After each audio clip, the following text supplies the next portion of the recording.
আসসালামু আলাইকুম। আমি একটা প্রেসার কুকার বসিয়ে দিয়েছি। এখানে দিয়ে দিলাম কিছু সয়াবিন তেল। এখন দিয়ে দিব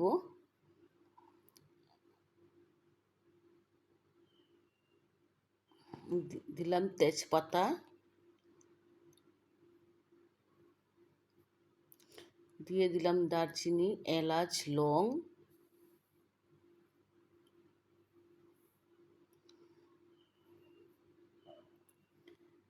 এখন একটু ভালো করে ভেজে নিব গরম তেলেতে। দিয়ে দিব এখন পেঁয়াজ কুচি।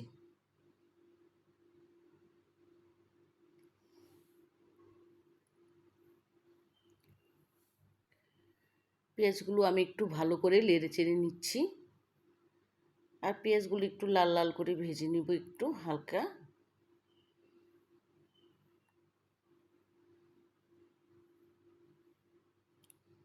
দিয়ে দিলাম স্বাদ মতো লবণ।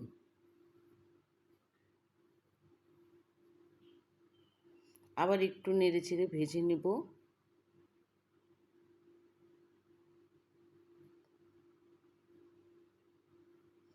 পেঁয়াজগুলো আমার প্রায় ভাজা হয়ে গেছে।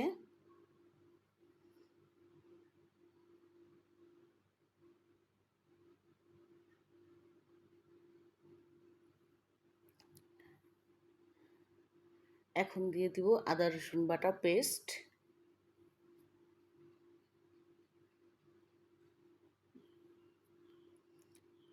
এবার দিয়ে দিব কাঁচামরিচ বাটা। এখন আমি ভালো করে ওটাকে ভেজে নেব। কাঁচামরিচ এবং আদা রসুনের ভালো করে ভেজে নেব এই কারণে যাতে কোনো কাঁচা গন্ধের ভাবটা না আসে।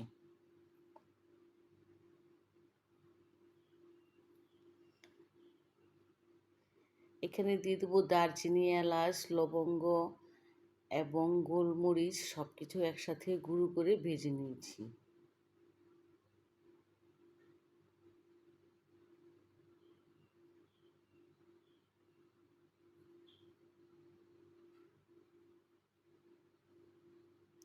দিয়ে দেবো পরিমাণ মতো পানি। মশলাটাকে আবার একটু ভালো করে কষিয়ে নেব।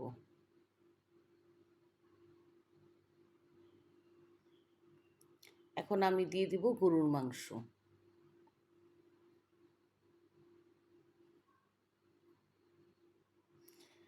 যদি রান্নাটা আপনাদের ভালো লাগে অবশ্যই লাইক, কমেন্ট, শেয়ার, সাবস্ক্রাইব করে দিবেন। আপনাদের একটি লাইক, একটি কমেন্ট আমাকে আগামী ভিডিও দিতে উৎসাহ জাগায়। এখন ভালো করে মাংসটা নেড়ে চেড়ে মশলাটা ভালো করে মাখিয়ে নেব। দিয়ে দিলাম আলু। আর আলুগুলোর পরিমাণ একদম ছোট ছোট। আমি আর কাটবো না, একদম আস্ত আস্ত আলুগুলো দিয়ে দিলাম। এখন আবার আমি একটু নেড়ে চেড়ে নেব।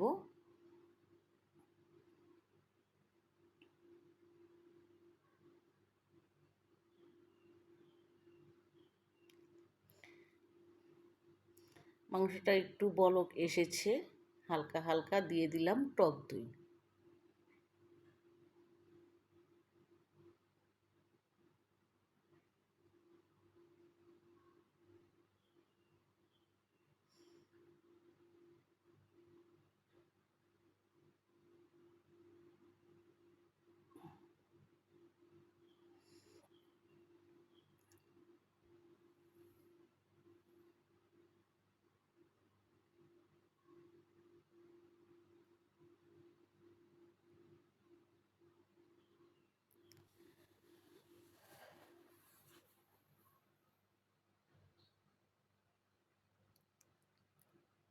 এখন আমি এটাকে ডেকে দিব।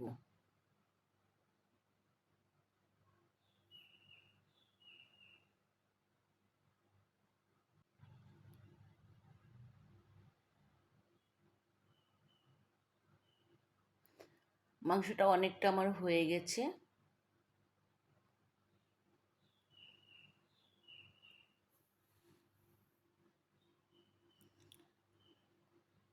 দিয়ে দিলাম একটু জিরা গুঁড়া।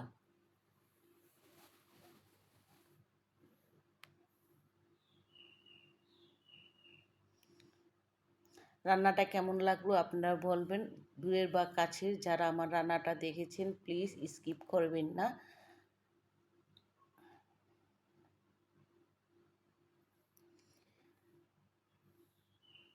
তো ভালো থাকবেন সবাই। আমার রান্নাটা আপনারা নতুন বন্ধু হলে একটা লাইক দিয়ে দিবেন এবং সাবস্ক্রাইব করে দিবেন। প্লিজ সবাই পাশে থাকবেন। তো ভালো থাকবেন সবাই। আসসালামু আলাইকুম। আল্লাহ হাফিজ।